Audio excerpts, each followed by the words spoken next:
Selamat berjumpa Bapak Ibu Saudara yang terkasih, selamat pagi dan shalom. Semoga kita semua dalam kondisi baik dan sehat dan senang bisa berjumpa kembali dalam waktu teduh bersama edisi Rabu 25 Mei 2022. Bacaan kita 2 Tawarik 34 ayat 20 sampai 33 dan saya akan hanya membacakan ayat 22 sampai 28 nantinya. Mari kita berdoa. Kepadamu ya Tuhan Allah kami bersyukur pagi hari ini Engkau mengaruniakan hari baru, hari berkat Tuhan untuk kami.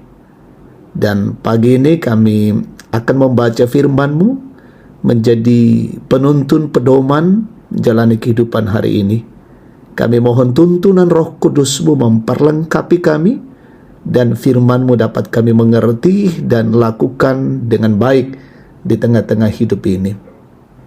Berfirmanlah Tuhan, kami siap mendengarkan firman-Mu, ampuni dosa kami. Di dalam nama Yesus kami berdoa dan bersyukur. Haleluya. Amin. 2 Tawarik 34 ayat 20 sampai 33 dan saya akan membacakan ayat yang ke-22 sampai dengan ayat yang ke-28 firman Tuhan.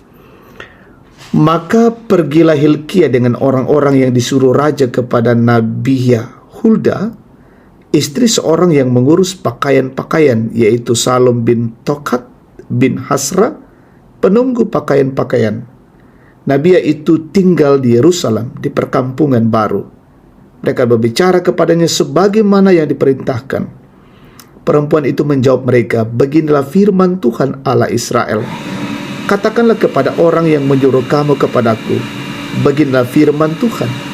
Sesungguhnya aku akan mendatangkan malapetaka atas mereka ini dan atas penduduknya, yakni segala kutuk yang tertulis dalam kitab yang telah dibacakan di depan Raja Yehuda. Karena mereka meninggalkan aku dan membakar korban kepada Allah lain dengan maksud menimbulkan sakit hatiku dengan segala pekerjaan tangan mereka. Sebab itu nyala murkaku akan dicurahkan ke tempat ini dengan tidak padam-padam. Tetapi kepada Raja Yehuda yang telah menyuruh kamu untuk meminta petunjuk Tuhan, kamu harus katakan demikian, beginilah firman Tuhan Allah Israel mengenai perkataan yang telah kau dengar itu. Oleh karena engkau sudah menyesal dan engkau merendahkan diri di hadapan Allah pada waktu engkau mendengar firman-Nya terhadap tempat ini dan terhadap penduduknya. Oleh karena engkau merendahkan diri di hadapanku, mengoyakkan pakaianmu dan menangis di hadapanku, aku pun telah mendengarnya, demikianlah firman Tuhan. Maka sesungguhnya aku akan mengumpulkan engkau kepada nenek moyangmu, dan engkau akan dikebumikan ke dalam kuburmu dengan damai, dan matamu tidak akan melihat segala malapetaka yang akan kudatangkan atas tempat ini dan atas penduduknya. Lalu mereka menyampaikan jawab itu kepada raja. Amin firman Tuhan. Tema kita menjadi teladan. Saudara yang terkasih, seorang pemimpin memang perlu menunjukkan sikap hidup yang menjadi contoh atau teladan bagi orang yang dipimpinnya. Secara khusus, sebagai seorang raja, yakni suatu jabatan yang mengarahkan banyak orang dalam kekuasaannya dan tentu membutuhkan sosok yang bisa memimpin dengan baik dan benar. Hal tersebut dinampakkan oleh Raja Yosia dalam perikop bacaan ini.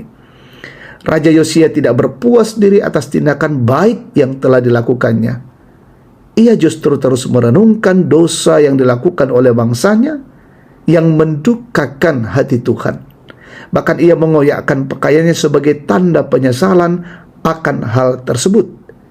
Yosia terus meminta petunjuk dari Tuhan untuk dapat memimpin dengan benar. Tuhan memberikan petunjuk melalui Nabi Hulda yang menyampaikan dua hal penting. Yang pertama, Yosia telah melakukan yang benar ketika ia bertobat dan merendahkan diri di hadapan Tuhan. Yang kedua, tentang betapa dahsyatnya penghukuman Allah yang akan menimpa Israel dan Yerusalem karena meninggalkan Tuhan. Penghukuman itu masih ditunda Tuhan pada masa pemerintahan Yosia karena sikapnya sebagai pemimpin yang benar dan bisa menjadi teladan bagi bangsa yang dipimpinnya. Saudara-saudara, kita semua juga menjadi pemimpin dalam kehidupan ini. Memimpin diri sendiri, memimpin keluarga, memimpin umat, memimpin masyarakat, memimpin di tempat kerja masing-masing, dan lain-lain. Semua itu harus dilakukan dengan ketaatan kepada Tuhan dan memimpin dalam kebenaran. Sehingga semua orang yang kita pimpin dapat meneladani sikap hidup kita. Karena itu biarlah kita menjadi pemimpin yang membawa terang bagi orang lain. Amin. Kita berdoa. Kepadamu Tuhan kami bersyukur kebenaran firman-Mu mengisi pikiran-pikiran, hati dan jiwa kami, hidup kami. Dan baiklah hari ini kami menjadikan firman-Mu sebagai kekuatan, menjadi pedoman. Kami selaku anak-anak-Mu yang dikaruniakan talenta untuk menjadi pemimpin, baiklah kami melakukannya sesuai dengan kebenaran-kebenaran Tuhan dimanapun kami berada.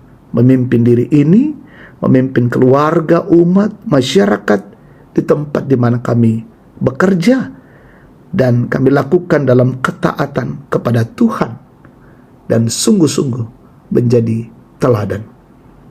Berkati kami hari ini dalam menjalani kehidupan, pekerjaan, usaha, pelayanan, aktivitas.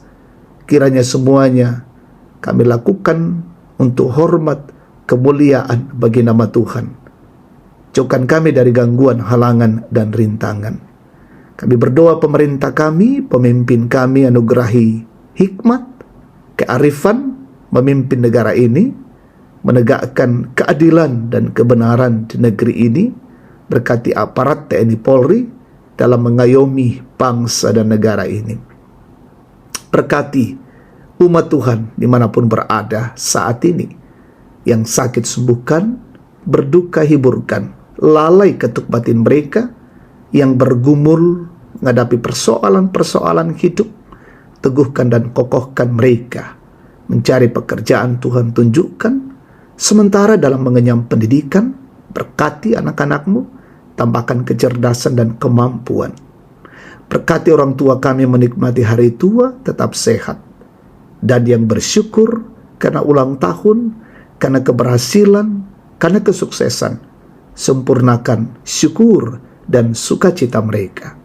Peliharakan keluarga kami hari ini, jemaat-Mu, kami semua, dan kami berjalan dalam tuntunan kasih-Mu hari ini.